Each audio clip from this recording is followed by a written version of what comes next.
జై తెలుగుదేశం. ఈరోజు మన రాజ్యాంగ నిర్మాత, భావి భారత పౌరులకు బంగారు మార్గ ప్రదాత, భారతరత్న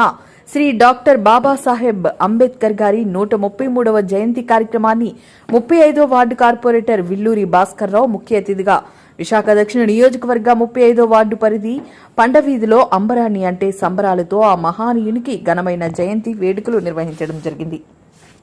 31 జయంతి కార్యక్రమాలు ఇవాళ అంబరాన్నంటే సంబరాలతో విశాఖ దక్షిణ నియోజకవర్గం 35వ వార్డు పరిధిలో పండవీధి ప్రాంతంలో ఈ రోజు ఇక్కడున్న ప్రాంత వాస్తవ్యులందరూ చాలా ఆనందదాయకంగా ఉంది. ఎన్నో అభివృద్ధి చెందిన దేశాలు కూడా ఈ రోజు మన భారత రాజ్యాంగాన్ని అనుసరిస్తున్నాయి, అనువదిస్తున్నాయి అంటే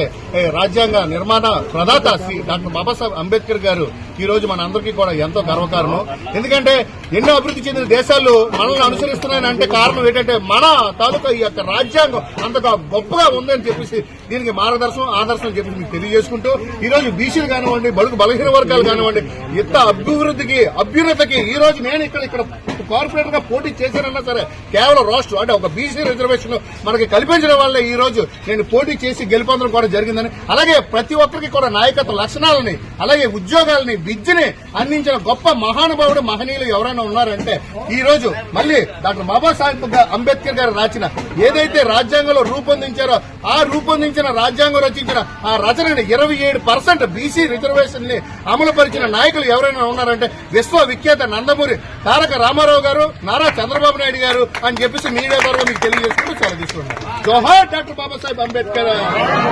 జోహార్ డాక్టర్ బాబాసాహెబ్ అంబేద్కర్.